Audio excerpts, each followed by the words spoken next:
Welcome back from the break. We're about to start the last session of the day. I have the great pleasure of introducing our next speaker, who's going to talk about the role of a company in helping improve environmental and social outcomes and how this can lead to better performance. Andrew Winston is a globally recognized expert on megatrends and how to build companies that thrive by serving the world.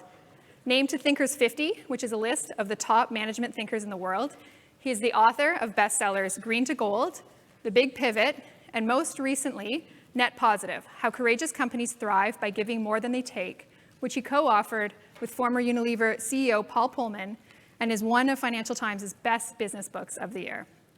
Andrew received degrees in economics, business, and environmental management from Princeton, Columbia, and Yale. Over to you, Andrew. Thank you. Thank you. Am I on? I'm good. Thank you. Thank you so much for the lovely introduction. I wrote it, so I think it came out pretty good. It's always funny hearing your own bio, which you worked all this time on. Well, thank you so much for having me. It's a pleasure to be here. I've gotten to sit in a little bit today and heard some of the discussion, and I think it was exciting for me because I think pretty much almost everything Dave said is in line with what you're going to hear from me today. My job, I think, is to step pretty far back and talk about why are we hearing so much about this thing that now everyone calls ESG. I'm just curious, how many of you think 5 years ago you heard the phrase ESG or could have defined it? Okay, go back 10. How many think 10? Exactly. So it's come up very quickly in many ways, and it's become the dominant thing. So what are we talking about? Why are we here? Now, I started my career at Boston Consulting Group, so I'm contractually obligated to start with a 2x2 matrix. I promise this is kind of the last of the kind of academic type stuff. Mostly it's pictures from here. I'm on both screens. Can we get the slides up? I'm mostly going to be on the slides because I move pretty quickly through them.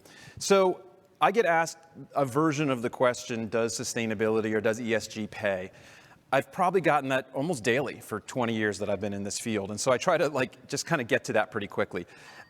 Whatever you want to call it, ESG or sustainability, does it pay off? Does it create value for business? And the short answer is yes. The long answer is really yes. And there's more and more detail behind that. But I published a book 16 years ago called Green to Gold. And my co-author and I made this pretty basic argument that taking an environmental or a sustainability lens created value for the business in kind of 4 fundamental ways. And we went and sat down with Michael Porter at Harvard to talk about just value creation. He had kind of a 2-bucket model that he's used forever. And we said, let's extend it in time and call it 4.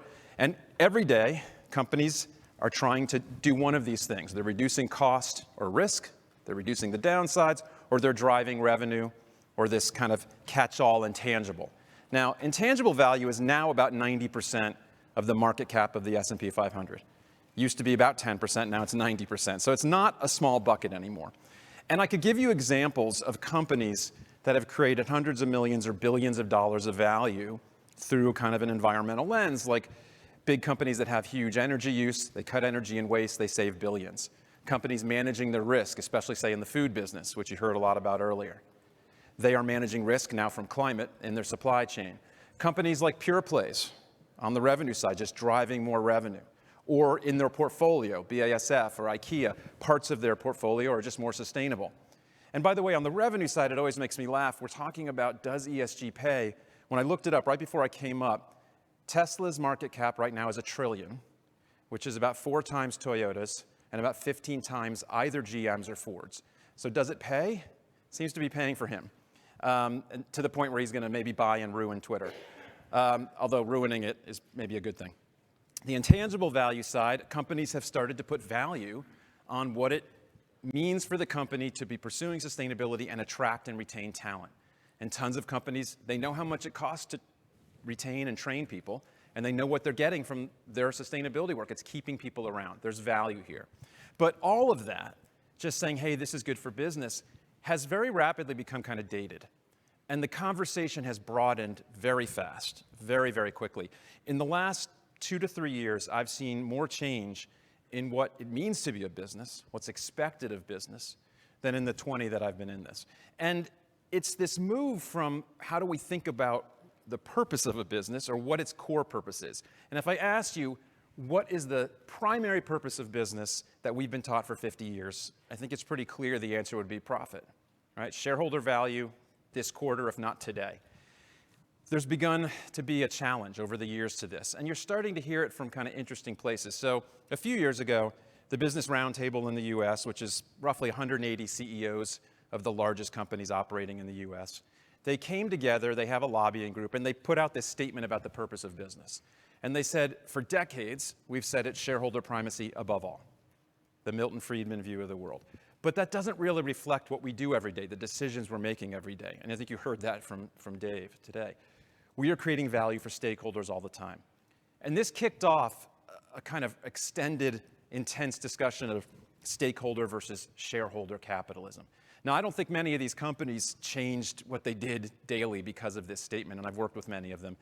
But rhetoric matters, how we talk about this, and sending a message to investors that you're not the only stakeholder that matters does start to change how companies think of themselves. And it wasn't just coming from here. At the same time, the Financial Times, which I think nobody calls an anti-business newspaper, said we need a reset. They launched a whole site about capitalism. They've been very aggressive on this kind of topic for years.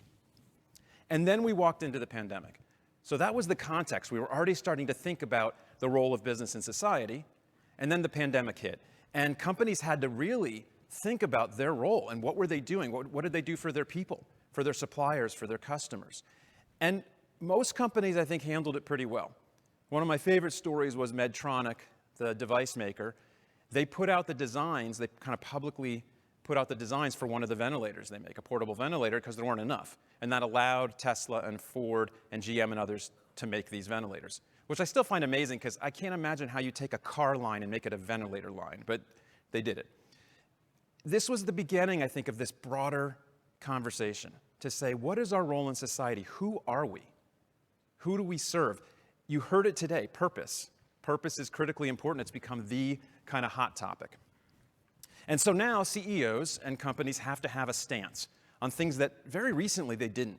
They sat on the sidelines on most of these issues. Climate and inequality, racial equity, LGBTQ rights, now democracy itself, especially in the US, and truth and science, information, the basis that we make all of our decisions on. We have to have a stance, and now Russia.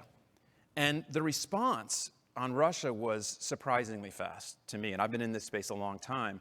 And companies came forward very quickly at varying levels of pulling out of Russia, pulling their business out of Russia. Not an easy thing to decide what's the right balance, but companies said, we have to take a stand. It's demanded of us. And this is now clearly coming from everyone. Edelman does their trust report every year, and no institutions are very trusted. Business is doing okay, but it's low.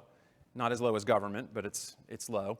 But the expectations now from respondents around the world is that CEOs will do something. They will say something about this. And this is also coming from your community, from within the investment community.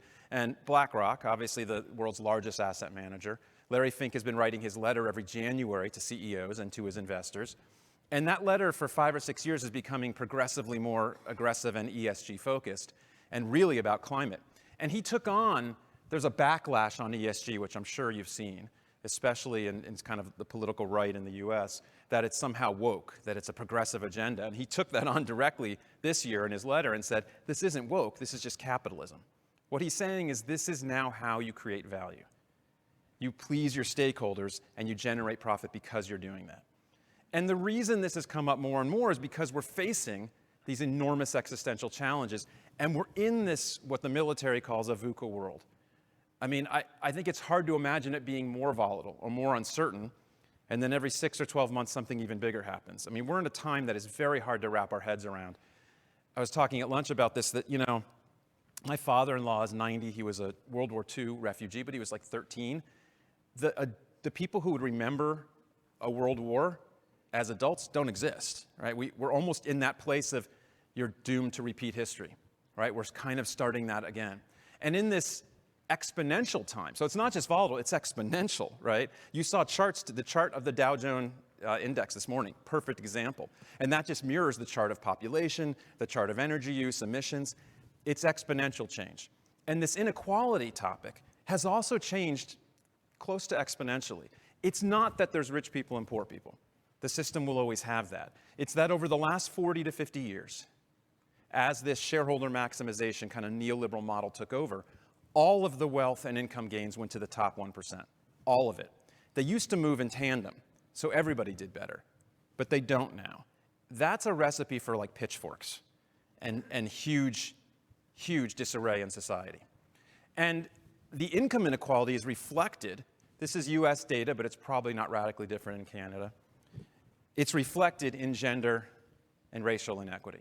So a Hispanic woman makes 58% on the dollar to a white man.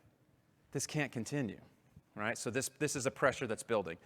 The second, probably most important existential threat is climate. Obviously, you heard that from your CEO.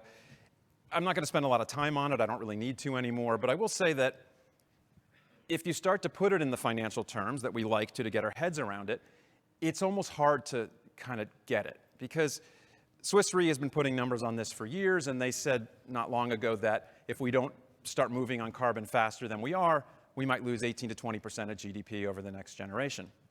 Now, that's like a deep depression, so it sounds survivable. But you saw a chart earlier today kind of where things are going to happen. And this 18% is really important because to understand that it's an average, right? So there's places like the northern parts of Canada and Siberia that are actually going to probably see economic growth, longer growing seasons. But there's vast areas where it's not 18%. I grew up in South Florida, in the Miami area. And from talking to climate scientists, I would say the odds that Miami is inhabitable in 30, 40 years are very low, actually. We're almost locked in to it being uninhabitable. So this isn't 18% loss, it's 100% loss. So when you start to ask questions like, does it pay to invest in this? How do you measure against infinite? You put 0 in the denominator of something and it gets big, right? We're talking about 100% loss of economy. And every company is feeling this now. Every company says they have at least an asset or an entire supply chain that has been damaged by extreme weather. And it's getting worse. And then the third kind of large threat is this one that we really don't talk about a lot because it's kind of hard to know how business ties into it. But we often forget that we are a species, we are part of this web of life, and we rely entirely on the web of life. And we are cutting it down, and Swiss Re again has said half of GDP is dependent on a high-functioning biodiversity. Arguably, all of the GDP is, right? There is no GDP without the things we grow, we dig up, we burn. It's all from nature. And this is how you start to see discussion of what people call a regenerative business model. I was up in Toronto a couple weeks ago for a meeting at Walmart Canada. Walmart has made regenerative their core word. This was the theme of the meeting. They're trying to roll this out around the world. So their executives are building business with this in mind. We've hit this tipping point where the cost of inaction is now far higher than action. You hear this line, if we tackle climate change, it'll destroy the economy. And that's increasingly just ludicrous. It's getting cheaper and cheaper to tackle it, and the cost is getting higher and higher. And I know we're going to get to this at the end, so I'll just say something quickly about this. We're going to talk about this over questions, but the FT editorial board just a couple days ago just stated right out that the Russia war should accelerate the green transition. There's obviously forces pulling in both directions right now. Do we accelerate oil and gas so we can get off of Russian oil and gas, or do we go faster towards green? And we can talk about that later. Now, if I stopped there and said, let's have a discussion, it would be the most depressing talk you've ever heard, right? Even more than I know you heard this morning, it was depressing. But the exponential thing is also happening on some good stuff, right? The clean tech explosion is kind of remarkable. And the buying of renewable power has gone up dramatically. This is just corporate purchases. This isn't utilities. This is companies buying their own. A lot of the tech giants are behind this. And you can see the dark line is the cumulative number. So that's an exponential curve. Very similarly, I just saw this data. People don't realize how fast this is happening. EVs and partial EVs, cars, up to a cumulative of roughly 18 million cars now, but rising exponentially, very, very quickly. And the reason is not ESG and some kind of philanthropy from business. The reason is that the cost of doing these things has dropped exponentially. So according to Lazard, building wind and solar on average is cheaper than every form of energy in the world. And we're moving very quickly to places in the world where it's cheaper to build wind and solar than to operate existing coal and natural gas. That the marginal cost of that coal and natural gas is higher than just building new. So this is going to be a really interesting time in the next 10 years. What happens to these assets? And the same thing's happened with battery prices. That's the reason, fundamentally, these cars have gotten cheap enough. And you're seeing a fundamental shift in this one sector like I've never seen. It's not just the auto company saying we'd like to sell EVs. Daimler announced a couple years ago they were no longer investing in internal combustion engines. That's a pretty big sign that you're moving on. There's no more R&D, right? And this is happening all over the place. GM announced $6 billion. VW just announced a kind of a $40 billion thing. And you've got these goals in almost every large auto company, in the big distribution companies. The UK says they want to get out of gas vehicles. A bunch of countries have targets. California's talking about it, where they will no longer sell combustion engine cars. This is how fast it's moving. And these are enormous opportunities. I know there's a shift away from fossil fuels. That's happening. But they also open up these huge opportunities in the grid itself, in transportation, in manufacturing, in food and ag. Very big opportunity. In consumer products, in everything. These are multi-trillion-dollar markets in play. Trillions of dollars in play. So I get the question, does it pay? And is it okay to invest in ESG? So I just wanted to share another stat that Larry Fink threw out there a year ago, that in 2020 at least, 81% of the sustainable index funds outperformed their indices. Great. Now, I don't think stock price is the perfect measure, even within a year. And I'm sure these numbers are changing right now because the fossil fuel companies with the oil price are taking off. And there's lots of reasons this happened. But it did take away this idea that, well, we're just going to lose money if we throw money into ESG. That has not been true. And the companies that are focused on long term, that this is measurable. There's a bunch of organizations that have put this together. They look for indications that companies care about the long term, they care about stakeholders. They are outperforming. Higher ROE, higher growth of revenue, all of it. So all of these exponential changes are happening in the context of just rising pressure. I heard about your 4 major stakeholders today, and that's basically what I'm going to talk to you about. The investor community itself, again, Larry Fink said no company gets out of this net zero, this carbon-free economy. No company gets out of this. It's going to be a part of your business. And the money that's going into this, including your $500 billion, is large now. I worked with Bank of America back in 2007 when they put out one of the first of these kinds of statements. We're going to put money into sustainable development, into these goals right now. I don't know what the split is at your company, but roughly they've been half things on the green side, renewable energy and such, and half on the social side, affordable housing, racial equity. So I talked to Bank of America. I worked with them about how they were going to phrase this and communicate it, and they were really struggling with whether they could spend $25 billion. That was in 2007. So we're in orders of magnitude bigger now, trillions of dollars going this way. And PwC says about half of all assets will be in some form of sustainable investing. Huge backlash going on right now, obviously, about what does that mean?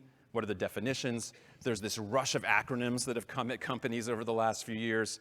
There's the TCFD on climate disclosure. There's the new rulings coming that are demanding more and more transparency. And transparency is really one of the grand megatrends that is AI-driven, it's data-driven, it's blockchain-driven. We now expect everything. There's something in the consumer products realm that's called the clean label movement, where people want to know what's in every product. We all do this now. We want to see the ingredients, we want to recognize them. People say they want their grandmother to recognize the ingredients. And it's reducing the number of ingredients. It's moving away from unnatural to natural, which doesn't have a full definition. And this is happening in kind of everything. It's happening in investments as well. It's happening in companies. And I think the SEC announcement last month is a pretty big deal. It's not perfect. It's not fully defined yet. It's open for comment. But they're saying that all companies public will have to share their Scope 1 and Scope 2 emissions. And they're talking about Scope 3, which gets to much bigger issues, right? Your supply chain, your customers. And I know that you're on this path now. You've said you're disclosing your portfolio emissions in sector after sector. This is what's happening now. I think transparency is both scary and a huge opportunity. It drives change, it drives performance, and it's just increasingly what everybody expects. But the biggest megatrend actually that I've heard the most about over years from executives is just generational change. Now, I speak to leadership teams. I've been doing this for years, like this, usually the top few hundred people in a company. How many people are under 40? Exactly. So, one, or you're lying. I can't tell from here. But so we're at this place where the millennials, who, by the way, aren't that young anymore. I've been talking about them as youngsters for a long time. They are hitting 40, if you believe the demographer, so that's not young. But they're not quite in the rooms of power yet. And so we haven't seen how dramatic this shift is going to be. But they're starting to get there, right? I'm starting to see late 30s, starting to have more and more power in business. And now Gen Z, the older Gen Z, I have 2 teenage boys, they're starting to get into the workforce as well. And these generations just have a different view. They have a fundamentally measurable different view about the role of business and purpose. Millennials have already said, 2/3 of them, that they've chosen jobs based on values. And Gen Z are kind of off the charts. Almost all of them say that a company should be doing more than just profit, that it's part of a, they don't see this disconnect. They really don't. They're like, of course you should be tackling social and environmental issues. And I've heard from so many executives over the years when I say, why do you care about this stuff now?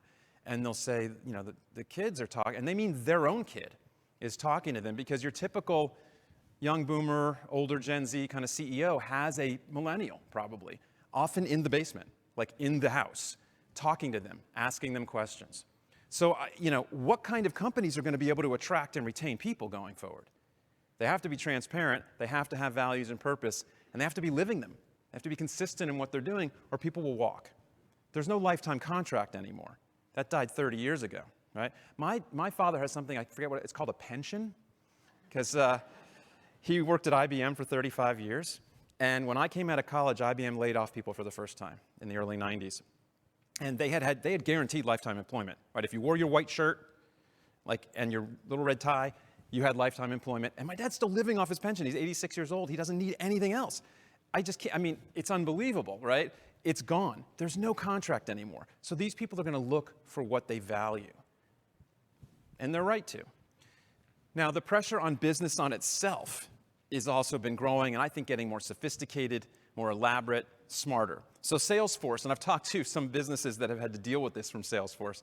Salesforce last year launched something they called an exhibit. They said it's not a contract, but it looks a heck of a lot like a contract. And it uses the phrase breach, which is a word I've never heard anywhere but a contract.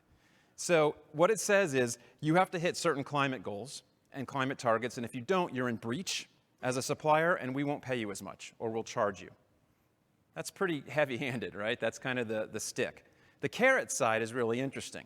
And RBC is probably doing things like this, but Santander has been working with Tesco, and they are providing preferential financing for Tesco suppliers who hit ESG marks. So they're getting lower cost of capital for doing well. And I know that as part of your $500 billion, I did see in one of your reports that you've got a pretty big bond with Tesco. So Tesco's clearly trying to use this financing thing to drive behavior change up and down their value chain. And then there's going to be things that aren't even like carrot or stick. They're just, you're not even going to be in the decision criteria as a supplier if you don't do certain things. You just have to do things like use renewables. So what does this all mean for business? Given the scale of climate in particular, everything we're doing is not enough. We've been moving down a kind of incremental path. We're reducing energy use, we're cutting our footprint. Great, saves money, it's good for the business, but we have to go much faster. The science is very clear. If we want to hold the world to 1.5 degrees warming, which is, that ship has almost completely sailed at this point, we're supposed to cut emissions in half by 2030. And they have to peak by 2025. That's going to be incredibly difficult. And there was a report that came out last week, or 2 weeks ago, from IPCC. It was really interesting the way it was reported, because I had friends and family come up to me and say, oh, I saw headlines that the world's scientific body said we can do this. Yeah, but what they really said was we could do this. There was like a tone to it that was very different, which was, yes, we have all the technologies, but we would have to drastically shift much, much faster than anything we've been talking about. So how are we going to do that? Well, business has to step up. Government, you heard this, I mean, I've almost never heard a CEO so clearly say, government has to take the lead, we have to work with them, this has to come together. This is kind of the core of all the work that I'm doing now, is that business has to step up, and the book that I wrote is basically about this, with Paul Pullman, who ran Unilever for 10 years. He's really kind of the most accomplished CEO of large companies on this sustainability journey. He took them down that for 10 years, did more at Unilever than really any large company in the world. And they had their successes and failures. The stock went up 300% for total shareholder return. The business grew, revenue almost doubled. They had a good decade. The way we're defining this, what we believe companies need to pursue now, is to go beyond net zero, is that your business will profit, and it will profit, that's the core of it, from solving the world's problems, not causing them. This is a mental shift. And the core question we've been asking companies to consider is the world better off because your company is in it? I find people really stop on that one. It's a very hard question. And we have these core principles. These are the 5 kind of in the early part of the book. They match what Dave said really closely, because at core is a long-term multi-stakeholder model. You are serving stakeholders. And because you do that well, because you solve a customer problem, your shareholders do well. This is not radical, actually. This is the way businesses used to be. Johnson & Johnson put out their credo, their mission in the 40s, 80 years ago. And it said, here's the 5 major stakeholders. Patients. They started with, which makes sense. They're making stuff for people, doctors, employees, communities. The last one was, and our shareholders will get a fair return. So Mr. Johnson didn't say, and they will get the maximum possible return every minute. He said they will get a fair return. And I think Johnson & Johnson investors have done very well for 100 years. So it's worked. But at core, this is about 2 things. Ownership, taking ownership and responsibility for what a company does, for its impacts, intended or not, along its entire value chain. I know there's pushback on, are we responsible for scope 3? We are not blessed with an extra amount of responsibility taking in the world. Let's start going that way. And then if you feel like, okay, someone else, that's their scope 1 and 2, great. But we have to start with the idea that we do have an impact. Every company that designs products affects how big the footprint is upstream. Entire systems change and affect how much material is used, how much energy. These are choices made by the whole value chain. And at core, this is about partnering.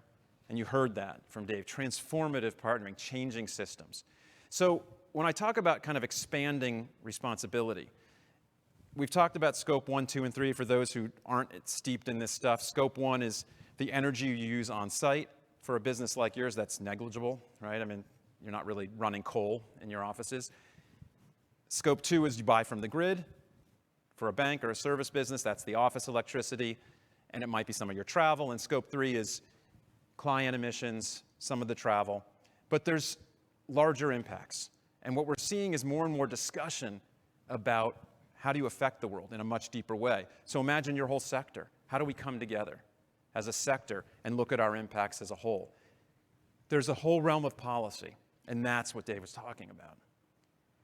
What are your impacts on policies? What are you supporting, right? Or what are you, through your silence, letting your trade association support? There's a huge disconnect going on in the auto industry in particular on this. And then at the largest sense, there's a role. I appreciate you taking pictures. The book's like $20. So you can, you could just get on right now. You can go on. And if you have people, we're going into like 12 languages this year. I'm excited about that. What's your role in consumption, say, if you're a consumer products business? How are you contributing to this fossil fuel-based society, or how are you helping the transition? And then there's the social side. You can do this same logic on scopes and say, we care about health, we care about our people's kind of well-being and their broader sense of purpose, and do they bring themselves to work? We care about our suppliers and their diversity and inclusion, our customer well-being, the communities that we invest in or we help our customers invest in. How are we encouraging well-being and thriving? How are we supporting the policies that get us to the kind of social infrastructure, which is something I don't have to explain in Canada quite as much as I do in my home, that social infrastructure actually does provide benefits for society. Like people not going bankrupt because they got sick is a benefit to society, something Americans are struggling with. And then at the largest sense, what are you doing, say, in the banking world on global inclusion and opportunity? So much happening in this sector on that realm, and how do we protect democracy and freedom? Business cannot thrive if you're in an unstable society. And the decline of democracy around the world is incredibly dangerous. It's incredibly dangerous for business and for all of us. So this larger question of, if you think broadly, how do you make an impact? Now, it can look daunting to say, well, what can we do about all of consumption or all global inclusion? No one company can. There's no company big enough. Walmart, biggest company ever, can't manage most of their impacts alone. Impossible. So you get to kind of a different sense of what it means to be a company by working with others. Now, we need different leaders, and you guys are the leaders in your business. And one of our friends, Ajay Banga, who's the chairman of MasterCard, he was the CEO, he talks about what he calls the decency quotient, so not just IQ or EQ, but just having decency. showing that you care about the people you work with, that you work for, the people you serve.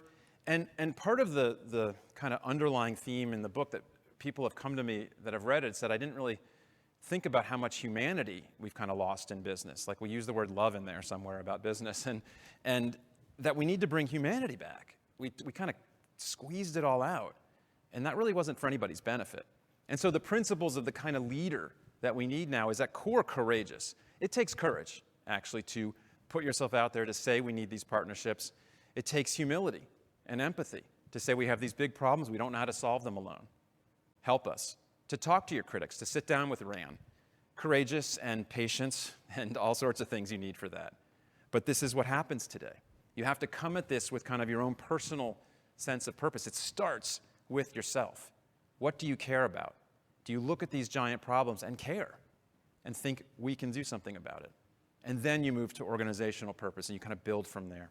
And I believe, while I wrote this with a CEO, and obviously you want CEOs to all read it, there's leaders at every level of a business, and you all have incredible roles and people working for you. I mean, there's a leverage at many different places in a business. An amazing amount can happen from the middle up. So how do you do this? I'm going to touch on a few things quickly.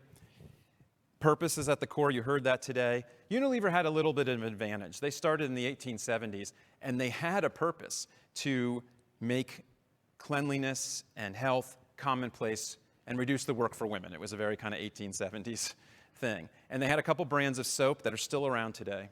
I'll come back to Lifebuoy in a bit. And this was their first products. And there's increasingly companies putting out pretty interesting, really big picture goals and really core purposes. So Bayer says they're going to make sure there's no hunger and health for all. IKEA has this incredibly oddly worded thing they've had for years, creating a better everyday life for the many people. I'm sure it's a translation thing, but I love it because it's just slightly awkward, but I know what they mean. Schneider wants to empower, and this is really kind of tactical, right, for what they do, what they're good at, to have people make the most out of resources and buildings, right, this huge opportunity. And of course, you have to help clients thrive and communities prosper. And a very smart man, a guy named Doug, said a long time ago, this morning, that purpose is more important than ever. I'm amazed how much this has taken over business, because if I was going to pick something that sounded kind of foofy and like very non-business, it would be purpose. And I'm amazed how much this seems to be resonating for people, because I think deep down, we don't want to leave ourselves at home. And I think the pandemic has done something very odd, because we saw into each other's lives. I mean, the number of times a kid or my dog has come into the picture, because you can't control that, really. Or there's someone outside making noise. Like, you're seeing people's lives. You're seeing into their homes over the last couple of years. We've gotten much more connected personally in a weird way while we were not with each other. I want to talk quickly about a really important kind of mental construct for how do you do this? How do you start to think in a more sustainable, net positive way? And it's something that I get very worked up about in a very wonky way, which is how do we make investment decisions? And I don't mean investment like an investment thesis or equity investment. I mean like within a company, putting capital out. And we have this really weird problem where we're very good at the I side. We know how much cash we're putting into something. We're very bad at the R side. We can measure what we think will be cash. Some things are just physics. We put in a new boiler or lighting, that's fine. But other things are really hard to measure. And we don't measure the full spectrum of value. And so there's a quick example. A few years ago, UPS announced that they were buying a bunch of electric trucks. And they were proudly trumpeting that they were going to pay the same up front as they do for their combustion engine trucks, and how now it finally paid off. And it struck me that actually this vehicle would have paid off for them long before it hit price parity, because the ongoing operating cost is much lower. Do you know how many parts are in a combustion engine? I just read this in a whole article about VW. How many parts do you think are in a combustion engine? Anybody got a guess? I'm going to call on someone. Now, 1,000? That's not 2,000. Okay, how many do you think are in a typical electric engine? 20. 99% less. I have an EV. I've had it for 3 years. The service thing is getting the windshield wiper fluid replaced. There's nothing to do. This is part of the reason car companies are struggling. The dealerships are in trouble. There's just no service. And so these companies, especially ones using them commercially, all day, every day, much less downtime, much less operating costs. So my point is, had you thought about all of the value, the lifetime ownership, the quiet, the noise stuff, you're going into communities, you're more pleasing, you're improving the air, all this stuff made it a better investment earlier than you thought. This is true for so many things that fall under sustainability. We are always treating them like costs when they're investments, which is everything in business. All capital spending is an investment on marketing, R&D, people, whatever it is. You need to set really big goals. Most companies in the world are kind of starting to move towards the Sustainable Development Goals as a framework. It's really kind of a business plan for the world. It says, here's what we need to look like if we want to have a healthy, thriving world. And the companies that are setting the most aggressive net positive goals are really doing interesting things. So Microsoft has said they want to capture or eliminate carbon equal to all the carbon they've emitted since they were founded in the mid-70s. And that requires a number of things to do, but they've started investing heavily. They're one of the main investors out there now in carbon sequestration.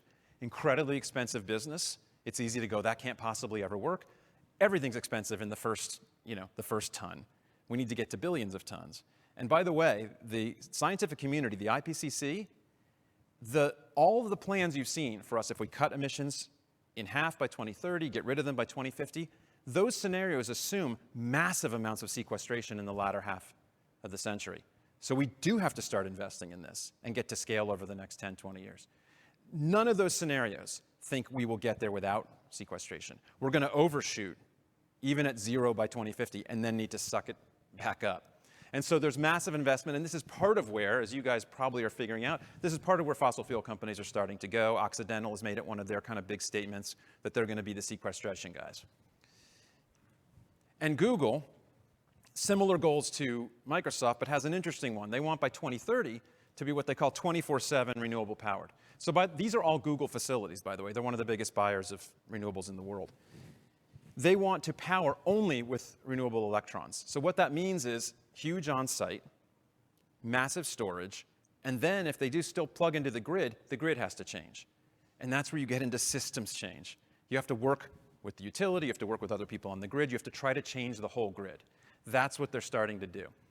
You have really interesting goals, from the most energy-intensive businesses. Maersk says by next year, this will be interesting, that they'll have a net zero vessel. They've been doing experiments with biofuels. They've also called for a $150 a ton carbon tax, which is way more than any carbon tax in the world and more than any shadow price any company's used internally. And this is related to something we talk about in the book as net positive advocacy. And this is basically what Dave was talking about, that you walk into governments with peers, with value chain partners, with NGOs, and say, we need a different policy. Maybe it's a price on carbon, maybe it's just new regulations. Some of it could be lower regulations, like we're generally fighting for. Some might mean more. Depends on the issue.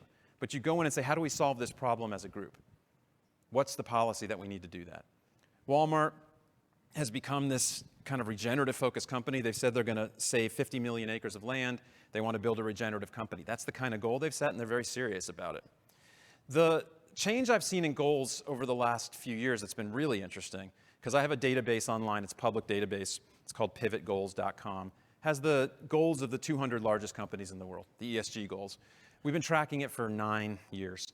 And until probably 3 or 4 years ago, there were basically no quantitative social goals, almost none in the big companies. They would say things like, we care about gender parity, which means what? Just these general statements. And they've way more now. You've got specific goals on human rights, and in particular, on parity. This is one of my favorites in the world. Woolworth says they want no salary wage gap between male and female employees of equivalent positions on a per hour rate at all levels of the company. That is like a legal contract. There's no wiggle room, right? You know if you're not hitting that. And so you're seeing more of these numbers, and you're seeing, I think, even more aggressive goals now, like living wages. We're going to have living wages for everybody in our value chain. And goals that are trying to just drive economic change. So Sephora, after the murder of George Floyd, they announced that 15% of the products on their shelves would be from black-owned businesses. This is a way to just drive economic value into communities that haven't had it. And so there's an anti-racism thing in this. Companies are talking about that. How do they promote not just DEI, but kind of moving the system. This is part of the way. You drive capital.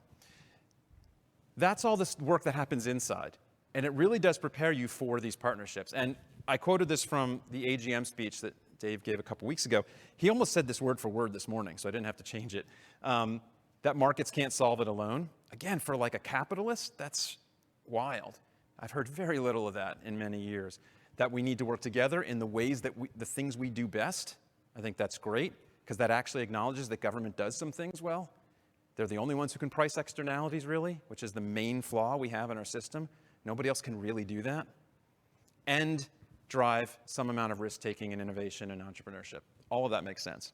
So I want to give you a few examples of partnerships before we take some questions. So this is one of my favorite stories. Apple, after getting to basically 100% renewable, wants to decarbonize their products. So they form a joint venture with Rio Tinto and Alcoa called Elysis that is a new form of aluminum manufacture, that the goal was to get to zero carbon. I don't even know exactly how they do this, but I know they had a batch of aluminum that came out that was lower carbon, and they just announced a few weeks ago they had a batch that was basically zero carbon. And they believe at scale this will be cheaper and more productive. Now, as aluminum goes, as much as Apple has in terms of devices, they're not a huge aluminum buyer, right? Aluminum's in planes and buildings and cars. So they had this ripple effect. They bought the first batch, but the second batch was bought by Audi for the tires of an EV, and another batch was bought by, I think, InBev, AB InBev, for cans. So this is a ripple effect. This, to me, is a pure net positive play. They're going to create a reduction in carbon well beyond their own footprint and well beyond their own sector, all the way into auto. You have companies coming together with peers within the industry. In your sector in particular, there's been a huge movement led often by Mark Carney from the UK or Michael Bloomberg to gather the financial world and make commitments to getting to net zero, to portfolio emission goals. And this was at the last climate meeting, about 130 trillion in private capital that was committed in some way. Now, making this a reality, obviously much harder, but this is the beginning to say this is our goal. Unilever has one of the most interesting stories. Now, I've said all along, this is business, this isn't philanthropy. Now, I'm going to tell you something that sounds a lot like philanthropy, but it's actually one of the greatest business stories I know. So probably the largest partnership in business history is UNICEF and Unilever trying to help kids learn to wash their hands. Because 5 million kids die every year from easily preventable diseases if they just wash their hands. So they've done these campaigns. They do these events for kids and new mothers so they can wash their hands and learn how to have better hygiene. They've done this for years, and they'd done it before Paul got there, like 12, 13 years ago. But they ramped it up dramatically, and they've now reached about 1 billion people. And they have tons of data showing how many lives it saved, the rapid and massive improvement in the percentage of times people wash. They gave them 5 times a day, in the morning, night, every meal, et cetera, every time they change a baby. But this is not like a cause-related marketing thing. This is how their Lifebuoy soap brand goes to market. This is their marketing. This is their mission. Everyone working at Lifebuoy knows they're selling soap, but they're solving a world health crisis. That's part of what they do. And it's actually driven direct innovation. So if you have little kids, you know that asking them to wash their hands for 30 seconds and stand still is difficult. Also, in some of these places, water's not that available. So they realized they needed to get this down, so they innovated. They brought this to R&D and said, what can we do? And they found the right kind of ingredients to kill the germs within 10 seconds instead of 30. And the soap changes color, so the kids know they're done. And they brought some of this technology to other products. And this brand, Lifebuoy, was stagnant. It was 130 years old, but hadn't grown in years, and then started growing at double digits, which for soap is like torrid growth, right? Like that's crazy growth. It's not Amazon, but it's soap. And this became one of their billion-euro brands. And this is growth, actual value in the business from values, driving it from values. It's not profit with a side of purpose. It's profit from the purpose of the brand. And finally, in a way, the whole story of net positive gets to this point about systemic change. And one of the stories that I find the most compelling is what's happened with palm oil in the world. So palm oil's in almost everything we eat and put on our bodies. It's everywhere. And it's the largest cause of deforestation. It's one of the largest causes of emissions in the world. Indonesia is the 4th largest emitter, not related to the size of their economy or population, just because of cutting down trees. for years, there's been pressure from Greenpeace and RAND and all these organizations on the Unilevers and Procter & Gamble's and Nestle's and Cargill's, all of them, to fix this. The problem is, as I mentioned, no company can do this alone. Unilever is the world's largest buyer of palm oil, and they buy 3%. There's giant unnamed buyers in China and India that frankly don't care. And so changing the system wasn't working. But in the last 3 or 4 years, the deforestation rate in Indonesia has actually dropped. It's one of the few bright spots on climate. And the reason is that they started doing something different. They got everybody at the table. And they're doing this, it has to happen at sometimes a very local level. This is hard work. So they do what they're calling jurisdictional work. They sit down with actual farmers, with the local government, with the national government, with the big buyers, with the big processors, with Greenpeace that has better technologies and ideas and better species. And then finally, the big thing, shouldn't surprise you, that was needed was money. And so the Norwegian Sovereign Fund and some of the companies put money in so that the farmers can be funded to transition to different species and practices. So they can yield twice as much and not have to cut down the hectare next door. It took the money. That was kind of the final piece, but getting everyone there on the same page, and it's working. And this is how you get to this vision we have of healthy forests and animals and healthy business. This is people's livelihoods, right? Many, many people, hundreds of thousands of people. And this is how we build a healthy world. Anybody know where this is? It's kind of a trick question. It's a trick question because normally you can't see it or know that there's mountains nearby because it's Los Angeles. Anybody know what day this is that was so clear? It was 3 weeks into the pandemic. Do you remember there was LA, Beijing, all these cities, all of a sudden you could see it. You're like, oh.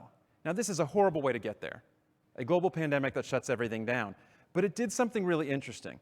The sustainability movement in general has actually not been very good at kind of telling a story, right? It's telling me we're all going to die, climate's horrible, but hasn't really painted a picture of what this could look like. What does it look like in a city where everybody drives an EV, where the manufacturing is done with sequestering all the carbon? None of the carbon gets into the air. The problem is not technically the fuels. The problem is where the carbon goes. Carbon's an incredibly important molecule. We wouldn't survive without it. The problem is where it ends up. What does it look like in a world where we get rid of that problem? How healthy we are. 8 million people die every year prematurely in the world from particulate matter and pollution. That's a lot of health benefits. The bottom line of all this is that business cannot thrive unless people and planet are thriving. Just cannot. We're all in this together. That is something we kind of have lost sight of. So I ask you to think about how you'll be net positive. I appreciate you doing this mid-late afternoon. That's a tough slot for keeping everyone seemed kind of still. I think all those long breaks have been great. You know, you've had like real time to get some popcorn. You know, this idea of how do we build a thriving world is really the core of all of it. This is what it's about. It's for all of us in this together. Thank you so much for your time, and I think I have time for some questions, right?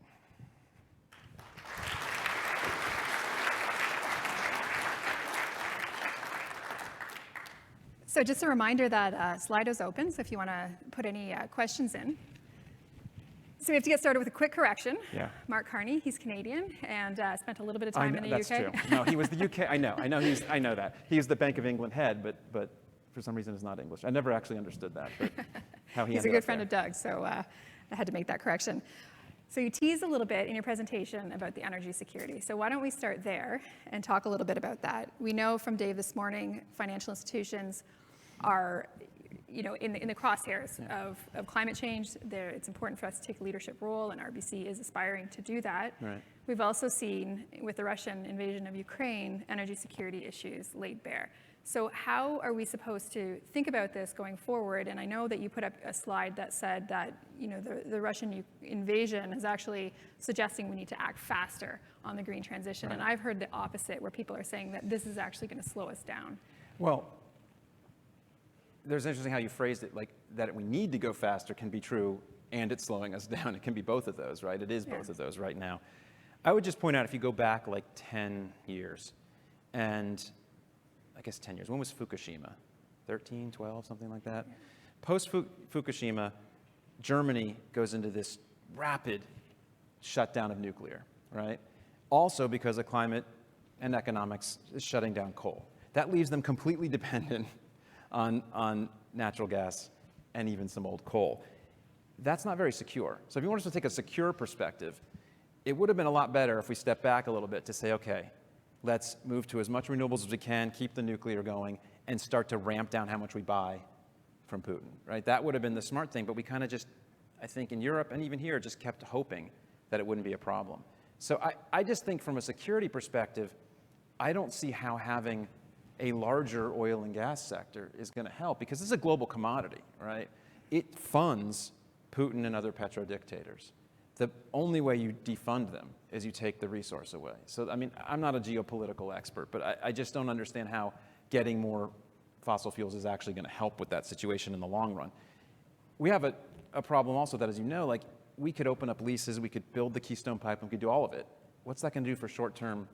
We can actually get renewables online quicker than oil and gas. And I don't think there's been that much restriction on digging, especially in the US. What seems to be happening is actually the banking sector has been pulling back and seems to find not just the pressure they're getting from your stakeholders, to not fund, but just the volatility makes it, a dicier investment at times. And they've seen what happened in some of the shale, some of the like North Dakota stuff in the U.S. where gas, the oil price comes up and down, natural gas price comes up and down, and stuff all of a sudden becomes totally unprofitable. There's just a lot of volatility there. So I think as an investment choice, it's hard as well. But look, I get it. It seems like the answer is let's just get more of the thing that's going to keep us from relying on Putin. But this seems to me like this is the time. Like, you've gotten the diagnosis of lung cancer, now's the time to quit smoking. Let's accelerate eating well and running and all the things that we don't always find fun, but we better get going. To me, I think we have to accelerate. And it's not from a perspective of I'm like a tree hugger. It's just the physics of climate change. Like, to go back the other way now is just dooming entire parts of the planet. And we have to put that perspective out there, that this isn't just some demand from Greenpeace that they'd like it to be nicer. There's actual parts of the world with 1 billion people and giant economies that will be unlivable, right? So that's not a small problem. So we have to accelerate away. We have to. And I've seen a mix so far. There's countries that have tried to, they're trying to accelerate. And there's others that are, it's a real mix right now. And I don't know what's going to happen. No one knows what's going to happen. And actually, I will get to Slido in just a moment here. I see some questions coming in, but just following on, you mentioned that you think it's the financial institutions in a way that are pulling back, but isn't there a little bit of a political pullback as well? I know President Biden has, not talked about climate change really at all, and I guess that ties into the question of what is the role of the government here, and what is the role of industry? Yeah, I mean, look, what happens in the U.S. politically is not probably a good indication of really anything. There's not just, I mean, we're screwed up in so many ways, but you heard earlier about misinformation. I mean, you probably can't get reelected if you seem anti-fossil fuels in the U.S., and the misinformation about it is rife. So I don't know if that's an indication of much, but yes, of course, he's kind of pulled back a little bit and said, here's some more leases, because that's low political, it doesn't cost much, right? So I don't know if the U.S. is a good example. I think it's more interesting to me to watch Europe and how they're handling they have more risk, right? They're more dependent. I'll just say this one thing that's kind of a little off the politics topic, which is it makes me kind of sad that no world leader, Biden included, Europe, asked us to do anything, asked people to do anything. Like, when this happened and they invaded, you could have had a public conversation that says, you remember in World War II, people got all their pots together and people did victory gardens. What if everyone found a way to cut natural gas use 10% in the next 2 weeks? Let's figure out how. Put on the sweater, carpool for gas use, businesses figure out how to cut quickly. We didn't get asked to do anything. And I don't see how we're going to solve problems if we just wait for government to mandate something or hope that business does it alone. And we're not asked to be a part of it. You're not going to have the political will if we're not part of it. And I think we've swung so dramatically into an every person for themselves mode. That's the decline of democracy. It's every person for themselves, and that is incredibly dangerous for the problems we face. So just turning to the Slido question, Mark Dowding's question is first, and it's a little bit of a trickier one. As active investors, do you agree with the assertion that we should take short positions in badly performing ESG issuers in the context of best practice? And so let's take an example, tobacco company, poor ESG performer. Can we short it?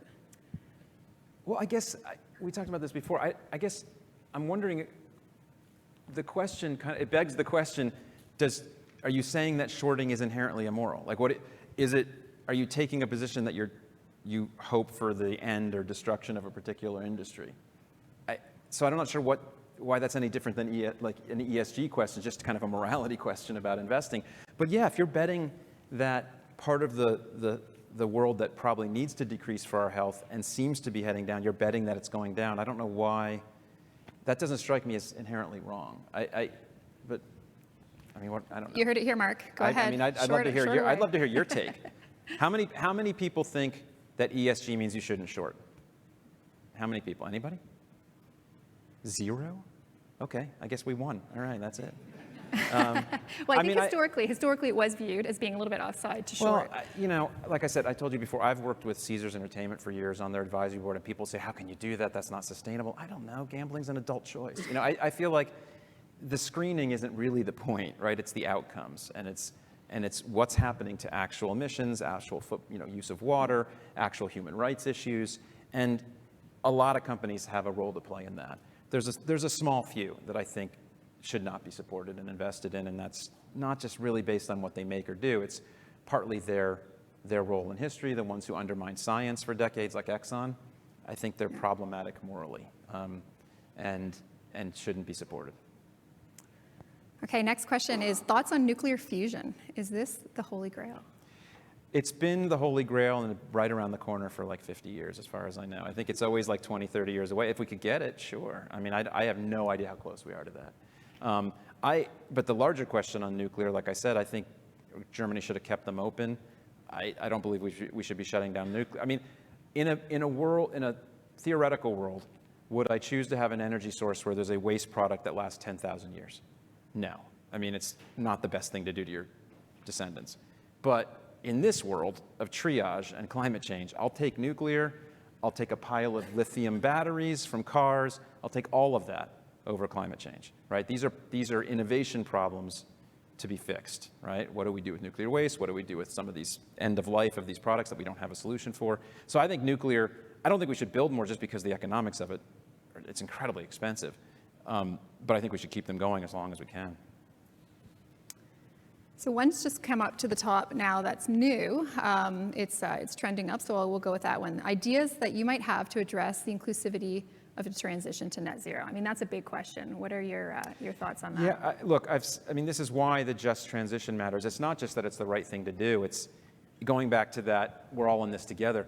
I think without a just transition, it's just not going to happen, right? It's the political will won't be there. The communities that are most affected won't be able to support it, and they'll cause enormous problems. So yeah, of course we should have some sort of transition. I wrote an article like 8 years ago that said, in the US, there's only 50,000 coal miners. It's not as many as people think. And that reduction in people was actually not caused by some big progressive agenda. It was actually by the companies themselves through efficiency. You've probably seen the trucks that do the coal thing, that have $10,000 tires and can take 200 tons in one scoop. You don't need many people for that. So the numbers have dropped. And I said, why don't we put $1 million aside for every one of the $50 billion total, $1 million for each of them, retire, retrain, move, whatever you want with that $1 million. I'm fine with buying them all off because it is going to be a transition away from an entire sector. That said, in the last 5 to 10 years, the number of people who have lost jobs in retail just from Amazon and other things is millions, and we've done nothing. Like, we don't actually do this. I mean, there's creative destruction, the Schumpeterian destruction in capitalism, and we never help people. So I think we should, but it's interesting to me that the fossil fuel jobs are always put on this pedestal, and I think there's a lot of reasons for it. It's become this kind of image of a real American or maybe a real Canadian. I don't know if it's the same here. But there's also a racial element. Retail's a lot more minority, to be blunt. I mean, but there's huge losses in other sectors that we haven't done anything about. So I think we got to be consistent. And if we're going to do that, I think you start to get to things like universal basic income. If you really want to provide that base to deal with an incredibly volatile capitalist system, then you got to give people a baseline. I think that's the only way to be fair. I think, and I mean, what you're really saying too is that we could just, I mean, without a just transition, and we talked about this earlier a little bit, we would probably destroy ourselves. Well, yeah, because the political will. I mean, look, you can see in the U.S., Senator Manchin stops everything really on climate because It's West Virginia, right? I mean, it's just the system. So yeah, you need to bring people along and show them a better world. But at the same time, I don't think anybody's interviewed coal miners and said, do you want your kids and grandkids to have this job? I mean, it's one of the worst jobs in human history. It was necessary, totally necessary, but it's horrible. They get sick, they die. We should celebrate trying to move away from some of those jobs. But yes, we should be helping them transition. It doesn't mean you're going to train them all to be, programmers. I mean, some people are just going to retire early, but there's going to be some movement. Sometimes regions, like Detroit, sometimes regions shrink and people have to move. It's always been the case. It's not fun, and it's easy for me to say sitting where I am, but I think we can help people do that.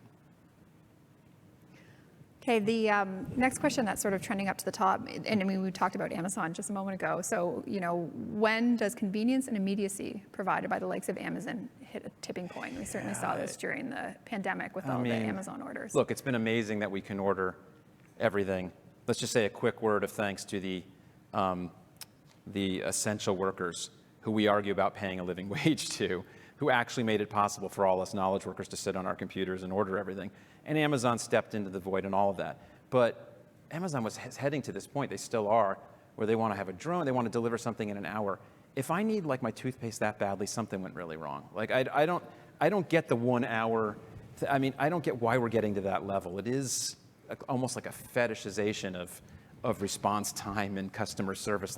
Take a step back and say, could you wait a day or two for something? I do think it causes way more impact on the environment because you ask them to package stuff together on Amazon, they never do. It comes in multiple boxes. And the thing it's doing to the people there is absurd. There are extreme stories, whatever, of people peeing in bottles, but they've happened.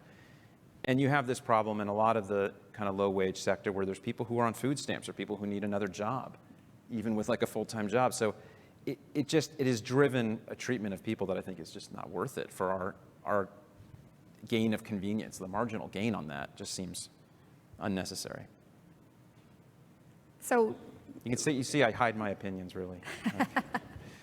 So as leaders here at RBC, we've heard from the top, we've heard from Dave McKay multiple times that when we make a decision, we need to think about clients, community, employees, and shareholders, all four of those components. We heard from Doug this morning about the importance of purpose. What should we be doing with this strong messaging at the top to make sure that all employees at all levels are thinking about being net positive? Well, I was amazed and really heartened to hear the discussion today about climate literacy. I've almost never heard that come up, and it really is something that's critical, and it's something Paul and I are working on at the business school level with professors that have been trying to change the agenda for years, that we need business schools to teach differently, to teach this way of thinking, systems thinking, partnerships, the things we don't really get trained on, and understand the world's thresholds. We're taught, I have an economics degree, we're taught there's limitless potential when there's actual thresholds. So that has to change, but he taught K-12, and I love the idea of patterning it after financial literacy. So I think there's educating your communities, but starting internally with your thousands and thousands of employees is just an amazing idea, and I think if you guys can make that happen, it's something that you should share and try to replicate with anybody who can copy it. I think that would be amazing. I think there's been resistance to talking about climate in companies for so many years because of the anger it can cause or the denial, but I think that's finally kind of died down, and if anybody's in true denial, they're not really saying it anymore, and I think it's time to make climate literacy part of your success, as a success factor. Can I answer that bottom one about emerging markets? Yeah, absolutely. So there's a question about the large portion of emissions coming from emerging markets. That's true, but I'll just say two things about it. First of all, China passed the US as the number one in emissions, mainly because we outsourced our emissions. So let's be serious here. The US is still by far the biggest emitter. We just moved our production to somewhere else. Second, the per capita emission story, it's weird that we do it by country and not just per capita. It's not even close, right? And third, there's historical emissions. 80 to 85% of what's in the atmosphere came from the OECD countries. So there's a lot of reason that we should be starting first. But more importantly, it's just, as I've been saying for an hour, it's just good business. We should be racing to the clean economy. It's a giant growth engine. And I think China's thrilled for us to slow it down, and they can just keep building the clean economy. So yes, they have poverty reduction and growth goals, but they also have this amazing opportunity to leapfrog, which they've done with mobile, right? I think this is still true. A few years ago, it was true that there were more mobile phones in India than toilets. There's been a tremendous effort to actually build sanitation, and so maybe that's not true anymore, but they leapt right to cell phones. We can do that with energy, microgrids, solar, small wind.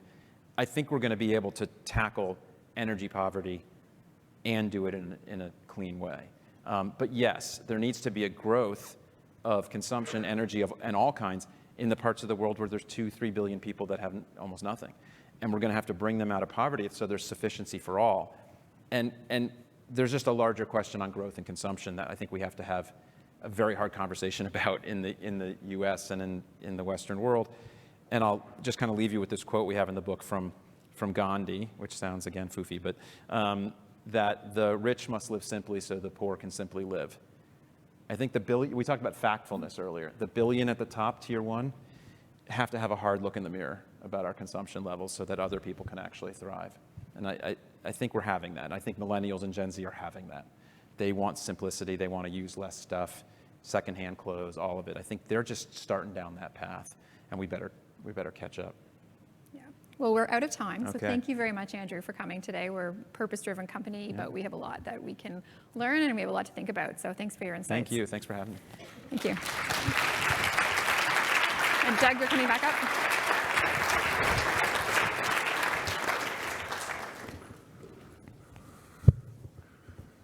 You're going to be creative there.